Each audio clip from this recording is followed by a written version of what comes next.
মলয়বাবু গলাটা আস্তে করে বললেন, ফোনটা কাটলে কেন?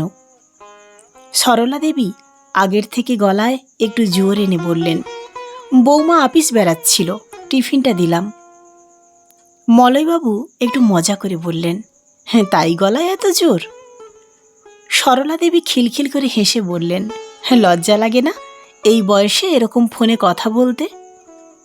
মলয়বাবু বললেন, এই বয়সে প্রেম করতে ভালোই লাগে বলো। সরলা দেবী লজ্জায় লাল হয়ে যাচ্ছেন।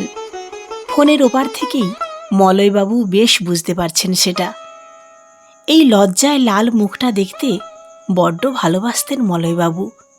সরলা দেবী অল্প বয়সে কথায় কথায় লজ্জা পেতেন।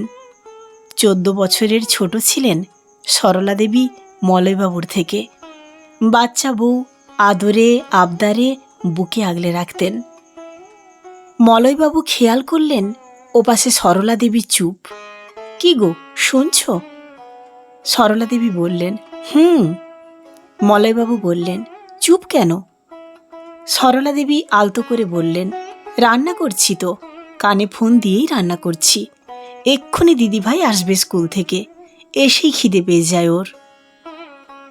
একটা দীর্ঘশ্বাস ফেলে মলয়বাবু বললেন, কত খাটনি হয় তোমার না গো? সরলা দেবী গলায় আদর এনে বললেন, তুমি ফোন করলেই সব ক্লান্তি চলে যায়। আর রান্না করতে ভালোই লাগে। আরও ভালো লাগে যখন ওরা খেতে বসে থালা চাটে। আজ 3 দিন হলো বুকে বড্ড ব্যথা, রাতে ঘুসঘুসে জ্বর আসে। কিচ্ছু কাজ করতে ইচ্ছে করে না, কিন্তু করতেই হবে।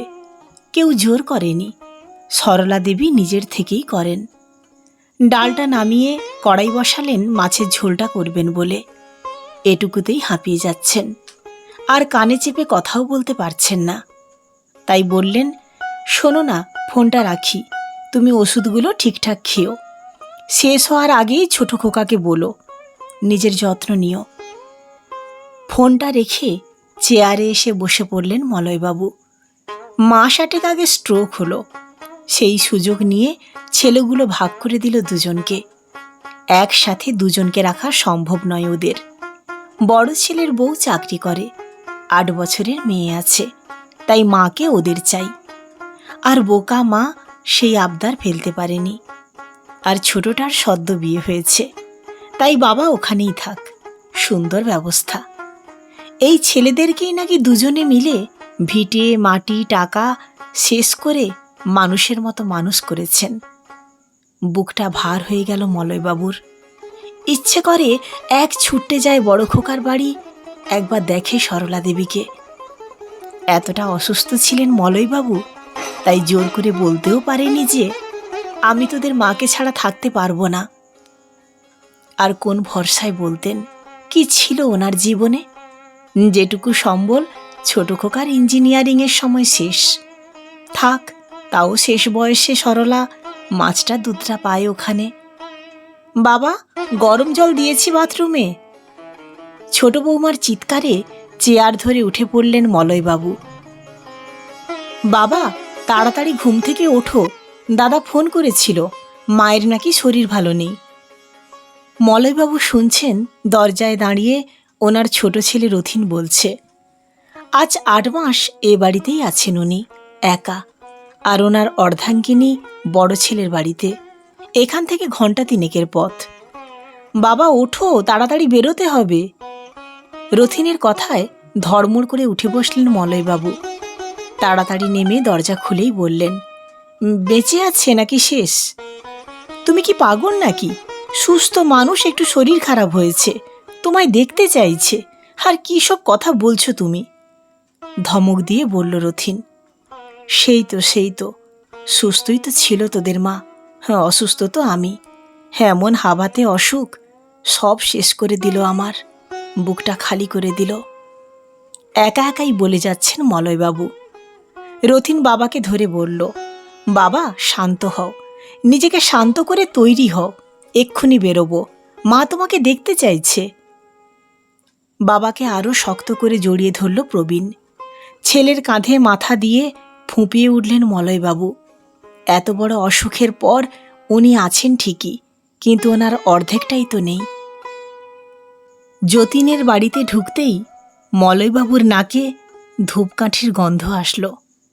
উনি বুঝে গেছেন সবটাই, তাও আশা নিয়ে মনকে শক্ত করে গাড়ি থেকে নামতেই বড় খোকা যতীন ছুটে এসে বলল, বাবা, এত দেরি কেন করলে? কতবার তোমার নাম ধরে ডাকল। তারপর রথিনকে জড়িয়ে বলল, ভাই, সময় দিল না রে। মলয়বাবু ঘরে গেলেন না, বাইরেই সোফায় বসে পড়লেন। হাত পা কাঁপছে। ওখান থেকে মুখ বাড়িয়ে দেখলেন এক মাথা সিঁদুরে লাল শাড়িতে নতুন বউ লাগছে সরলাকে। সেই আজ থেকে 52 বছর আগের 18-র সরলা। সারাদিন নুপুর পরে ঝুমঝুম করে ঘুরে বেড়াতো, খিলখিল করে হাসত। কানে চাপা দিলেন মলয়বাবু, চোখ বন্ধ করে আছেন। নাতনি এসে বলল, দাদু ভাই, ঠাম্মি এটা দিতে বলেছে তোমায়। লুকিয়ে টিয়া একটা কাগজ দিল মলয়বাবুকে। মলয়বাবু কাঁপা কাঁপা হাতে কাগজ খুলে দেখলেন, তাতে লেখা, কৈয়রে ভ্রমর কৃষ্ণরে বুঝাইয়া, মই রাধা ময়রা যাইমু কৃষ্ণ হারা হইয়া। কলমে অনিন্দিতা মুখার্জি সাহা, পাঠে আমি সুদীপ্তা। এই ছোট্ট গল্পটি আপনাদের কেমন লাগলো অবশ্যই কমেন্টস করে জানাবেন। যদি গল্প পাঠটি আপনাদের ভালো লেগে থাকে তাহলে লাইক, কমেন্টস এবং শেয়ার করতে ভুলবেন না। ধন্যবাদ।